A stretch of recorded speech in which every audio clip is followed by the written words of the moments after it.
We're back on, and we were talking about some of the guests on your show. So let's go through a few more, starting with Judy Garland. Judy Garland was terrific. I had been a big fan of hers, and had worked with her. I used to sing in the choir. I used to sing in the chorus on Kay Thompson Calls at MGM when my brothers were in the Army or in the service. Never really knew her, but sang with her, in the chorus on things like Atchison, Topeka, and the Santa Fe, all the things from Harvey Girls, and so I was in awe of her, and she came on the show, and she was just terrific to work with. She was a great friend of Kay Thompson's. Kay Thompson was her godmother. So there was a little connection there between the two of us, of mutual friends, and I liked working with her.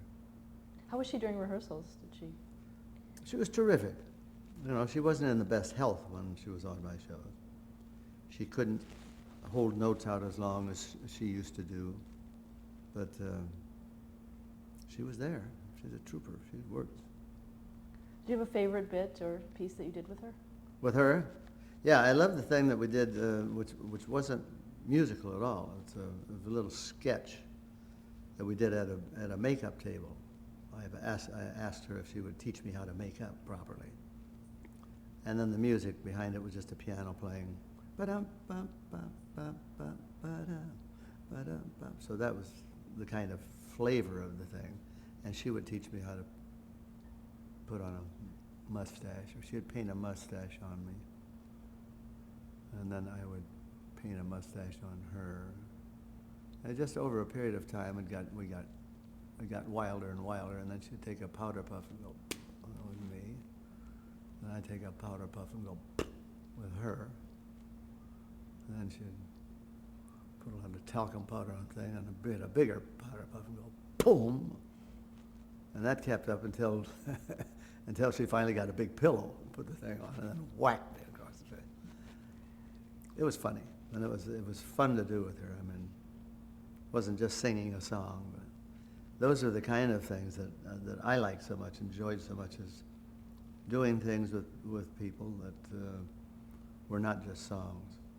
It's one of the reasons I liked working with Bobby Darin so much, is that he gave so much personality, because that's what he was. And it was easy for the writers to write for somebody who's so definite like he was. And I was never afraid of anybody topping me or beating me or anything, because I always felt that no matter how great they are, it reflects on my show, and it reflects on me. So I'd get the best people around me I could, and never ever worried about not coming off well. And it was so much fun to work with two other singers, like work with Robert Goulet and Vic Damone, or work with Eddie Fisher and Bobby Darin together. Working with Steve and Edie was fun. I mean, working with Tony Bennett and Peggy Lee. I like the combinations of 2 or 3 people together doing duets and trios. It was great fun, and I loved all 9 years that we did that weekly show. How involved were you in the selection of the guests each week? Well, I would be involved to the point where I say yes or no, or I didn't want, or I didn't feel comfortable or something. But I never had any objections with anybody that the staff would think would work well. A lot of times it would be what the writers thought. If they came up with an idea that would be great for Flip Wilson, which we did, and that's the beginning of The Bear that I had on the last 2 years of the television series. We had a bear on, and the bear was he just wandered in the rehearsal one day in a bear suit, and it was funny, talking about. So the writers got an idea of doing a sketch with Flip Wilson and the bear. and it was funny. And so the bear came back every week, sort of like the Osmond Brothers. You know? So for 2 years, the bear was on every week, and it was funny. We'd have a guest like Bob Hope, or sometimes James Garner, or somebody. It wasn't musical even. They'd suddenly come and knock on the door, and the bear would open. And he'd say yes, and then the bear would say, "Do we have any cookies?" Or he'd pretend he was a Girl Scout, and he had a little apron on and a hat. And then that person would yell at him, "You're not a Girl Scout. You're not the," and slam the door on him. "You're not going to fool me," and slam the door, and the bear would go and fall over, you know. And so we did that just about every week with different guests doing the same kind of thing. It was a running bit that always worked well. And then we had other strange people on the show too. Who played the bear? His name is Johann Prohofsky. And unfortunately, he was killed in a plane crash with about 12 other people who did the similar kind of things. They were making a movie called, I don't know, I think it was called The Primal Man or something like that. It was a David Wolper production. And they were coming back over the mountains in California. And the plane went into the mountains and killed 12, I don't know what you'd call them, people who worked with gorilla outfits or bear outfits, I think. It was tragic. So then we had no more bear. So it happened during the production of the show? Right after. Another guest who you mentioned is Bob Hope. Bob Hope, I loved him. I had known Bob Hope since I was a kid. I mentioned earlier that I sang with the group called the Starlighters, or maybe it was the Four Hits. It was Starlighters, and we used to sing the Poor Miriam theme.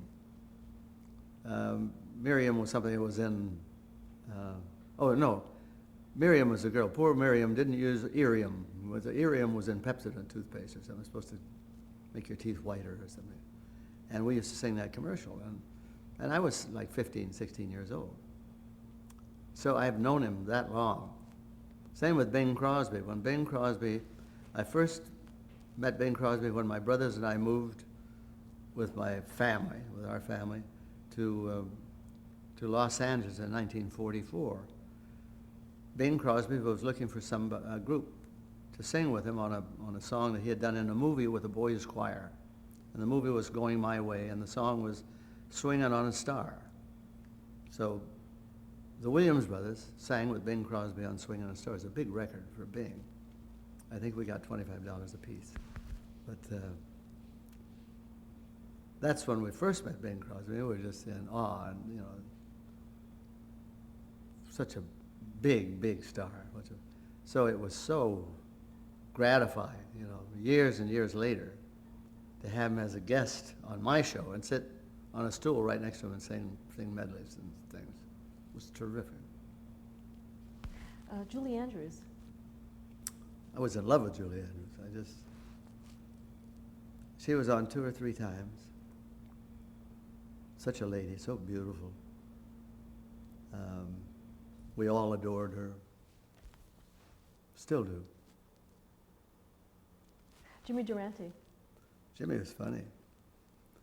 You know, when I was working with Kay Thompson and the Williams Brothers, we used to run across Jimmy Durante in the nightclub circuit in Vegas or in Florida. We'd either be following him in a club, and or he would follow us in a club, and we used to see him quite often. And you know, to work with him was great. He again is such a definitive character that it's easy to write for somebody like that. You know, it was fun. We did a Christmas show with him where he played Scrooge, and it was funny. It really was funny. Dinah Shore. Never worked with Dinah Shore on my show, I don't think. Did I? I don't think so, but. No, I was on her show. She just, this was before I got a show of my own. She fell in love with, I wanted to be on the Dinah Shore show. And the top money that they paid on the Dinah Shore show, and all shows, musical variety shows had a clause in it that everybody got the same money. It was $7,500 for a guest appearance. And I couldn't get on that show. And then I had a hit record called Hawaiian Wedding Song, which she fell in love with. And she had to have me on the show. And so my agent was able to get 10,000. She wanted me on so badly. And I just loved her. I mean, we were very good friends. We didn't really date, but we were coupled all the time. People said we were, but not quite. Sonny and Cher. Sonny and Cher were only on once. They were, you know, as I mentioned earlier, when we had new people on that were coming up, that was Sonny and Cher. I don't think at that time they had their own television show together. But, you know, they certainly went on to become big, big stars on their own shows. Simon and Garfunkel? Simon and Garfunkel, you know, I loved them. And I don't remember how exactly we got them on the show, because they didn't do a lot of television. I don't think Paul Simon liked doing television very much. But for some reason, and I can't, you know, so long ago I can't remember why they came on, but they came on and I worked with them and we did Scarborough Fair together. And having worked with my brothers and having sung in groups and things, it was very easy for me to blend in with anybody. It was easy for me to sing with Ray Charles. It was easy for me to sing with Simon and Garfunkel. And so we did this Scarborough Fair, their big record, one of their big records. And I sang the lead a lot of times, and Art would go sing around me a second part. And it was just wonderful, and it sounded like I belonged in that group. Did Steve Allen ever come on the show? Yes, he was on. We didn't really talk about him, but what was he like to work with? Who would I like to work with? No, what was Steve Allen like to work with? He was very quiet. When I was working on his Tonight Show, you know, I was young. He was very quiet. He very rarely said anything to me at all.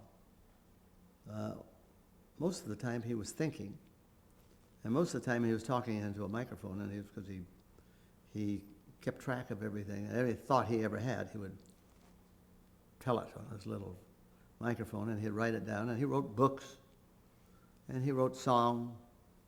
He was constantly absorbed in doing, creating. And he talked very little around the studio. And then when he'd get on the air, you couldn't stop him. He just talked and talked and talked and talked. He could just talk forever. But he didn't talk very much during the day. I mean, maybe he was not going to give away anything until he got on the air. But that's the way I found him. I liked him very much, admired him. I think he liked me. He kept me on. Were there guests that you wanted to get on your show that you couldn't? Sinatra never had on the show. You knew him, didn't you? Well, he didn't want to do television. If he did a television spot, it would be Dean Martin, who was his close friend. And he would do that occasionally. The rest of the time, he would save himself for his own specials, which he would do maybe one a year. He didn't want to guest on somebody's show. But I would have loved to have had him on. Anyone else? We were friends, but you know, I never could get him to come on. He would come on Dean's show, but that was a different thing. You know, they were very close. Was there anyone else that you tried to get that you couldn't? Not that I can recall. I didn't have Dean on the show, but that's because Dean had his own show during that time. I had Danny Kaye on, although Danny Kaye had his own show at the time. No, I can't think of anybody that I really wanted to work with that wasn't on the show. Was there anyone that disappointed you when they finally did go on the show? I wouldn't say anything about that anyway. Anyone that surprised you by what they did? Well, Jonathan surprised me all the time on how brilliant he was. I was not happy with a couple people who were on the show, but I won't say who they were. They're bigger than I am. Who produced the show? Originally, it was produced by Bob Finkel for years, and the director was Bob Henry. What were they like to work with? They were great. I mean, Bob Finkel was always alive and driven, to do exciting, good stuff. And he was a terrific producer. He got the writers together, and he would get all the musical people together, and he'd give his ideas on what should happen on this thing. But more or less, and then it gets very exciting here, and then it gets done. But he wouldn't be specific about a lot of things. But he'd leave you to go and do your own thing. And Bob Henry was a wonderful director. He was just always there, always took the right shots. We had a great lighting guy in John Freshy. We had the best sound man ever in Bill Cole. Great orchestra, conducted by Dave Grusin for a lot of the times.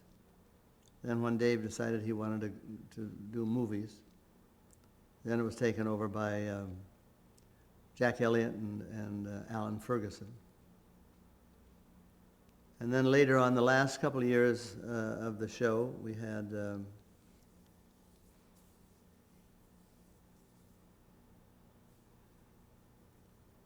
can't think of his name. Was that Mike Post? Mike Post. But the last 2 years of the show was produced by Alan Bly and Chris Beard. And it was a different kind of musical variety show. It was hipper in a way. It was I wanted an earlier time, and I wanted a show that my children would really love. So we did a lot of cartoon. I wore cartoon clothes. I wore pink suits and purple suits, and all of the scenery was very primal colors, primary colors. There was red and yellow and blue and bright and cut out like a cartoon kind of thing. And we had these crazy people on, like the man in the suitcase who walked around, and the little midget who hit me in the knee all the time with a hammer. There are a lot of strange characters on there, and the bear, of course. Yeah. Were you comfortable with that new format? Oh, yeah. It was fun. But by that time, we were doing part of the show in front of a live audience, and part of the show we would tape, because the things that we did with the bear or these characters, like we had a bird, fluffy bird, and a walking suitcase, and those people. It was much easier to do it, to tape it, to start and finish the thing. All right, do that. But then we had also the live things. We'd blend them in together, so it seemed as though the whole show was live, but it wasn't. It was just the things in front of the audience that were live, and the other things weren't. Talk about your role as the host of the show. What did you try to bring across to your audience? Well, I think I was a good host because I think to be a good host, you have to be somebody that the people like. Johnny Carson is a perfect example of somebody that people like to have in their living room, and they feel like friendly to him, and they like him.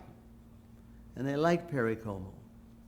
Perry Como wasn't intrusive to anybody. He was never mean with anybody. He was just always sweetheart, just wonderful. And that's kind of the way I saw myself hosting the show. Not being so powerful that I got tiresome.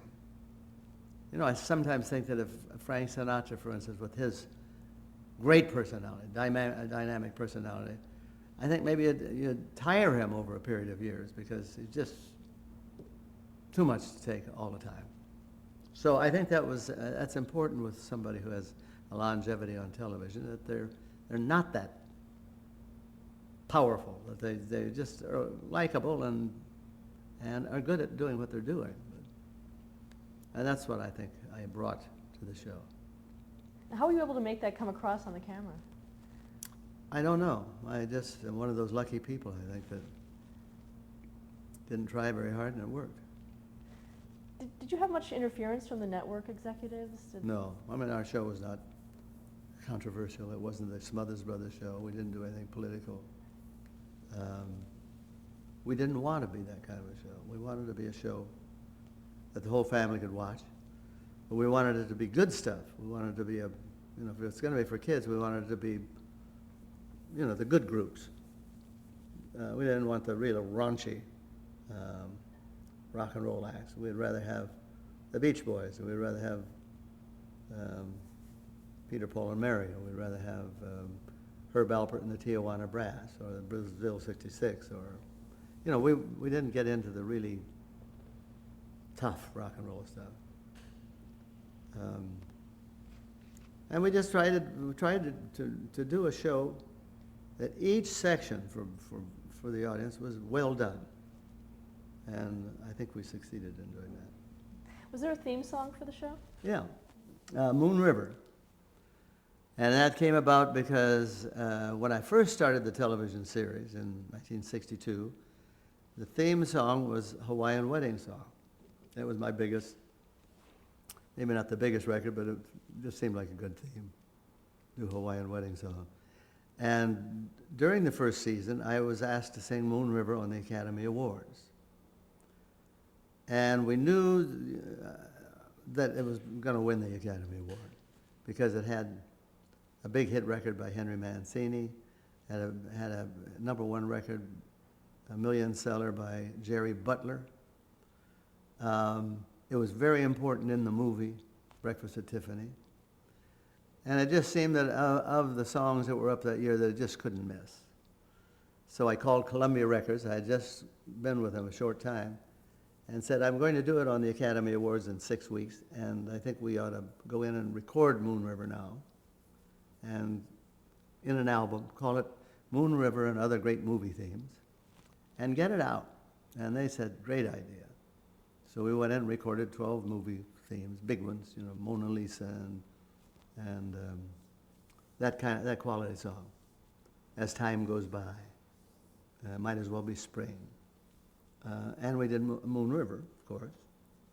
And I sang it on the Academy Awards, and the next day, Columbia had stores loaded with the Moon River album, and it sold like 500,000 albums the next day. And it was a big hit. And I became more known for that record, I think, than Jerry Butler did, who had a single on it. Or eventually, even maybe as much as Henry Mancini, who wrote it and had a big record on it. And that immediately we decided to use that as the theme. So every week for the next 9.5 years, I sang Moon River, the first 8 bars of it, to open the show. And so I became more identified with it than ever, than anybody. You also had Henry Mancini on the show. Oh yeah, he was on. He was on several times. He was wonderful. Good friend of mine. We used to do tours together. We'd go out. Henry would do the first half, I'd do the second half, and then we'd do some together. And one time I forgot, we were on, doing a different city every day, and I just forgot. When I finished my part of the show, I went off, and that was it. I didn't come back and say, no, once again, Henry Mancini, and he comes out. So he came in the dressing room, he said, what happened? I said, what? He said, you didn't bring me out. We didn't do our thing. We didn't do our 15 minutes together. I said, oh my God. I forgot. He said, yeah. So then about 15 or 20 people wanted their money back because they didn't hear Moon River. So ever since then, I do Moon River because I don't like giving money back. What were some of the other standards that you would sing regularly on your show? Well, the songs that I had recorded that were hits, Days of Wine and Roses, which is also Mancini. Can't Get Used to Losing You, which is a big hit, which is on the other side of Days of Wine and Roses on the record. Songs that had recorded that, but those were just some of most of the songs I hadn't done before. I didn't record, because we do so many songs. And you were so associated with Christmas. How did that come about? Came about because Christmas, was one of the weeks that we did our show, and so when December came about, and we thought, well, we got better do something for Christmas, we did a Christmas show, and we didn't have my family on it. It was just Fred McMurray was on, and the Osmond brothers, I think, and we had the Osmond's parents were on. They played saxophones with Fred McMurray. It was funny. And then the next year, I brought on my wife and our first baby, What are their names? Noel. What was my daughter's name? And your wife's name? Claudine was my wife's name. And then I guess from then on, we started bringing the family on. My mother and father, my brothers. We sang together again for the first time, like in years and years and years, on the Christmas shows. They were always on. And then my nieces and nephews, and it was fun. And it just developed, become a completely family Christmas show. And year after year, our regular viewers would look forward to the Christmas show to see how the children had grown and what was happening with the family and with my brothers, and we'd sing some songs, and it was wonderful. That's how that came about. Was it done differently than the regular show? Yes. I mean, we rehearsed full-time for 6 days. Sometimes we had pre-taped things with the children. As they got older, we didn't, because they were able to remember their lines and do stuff.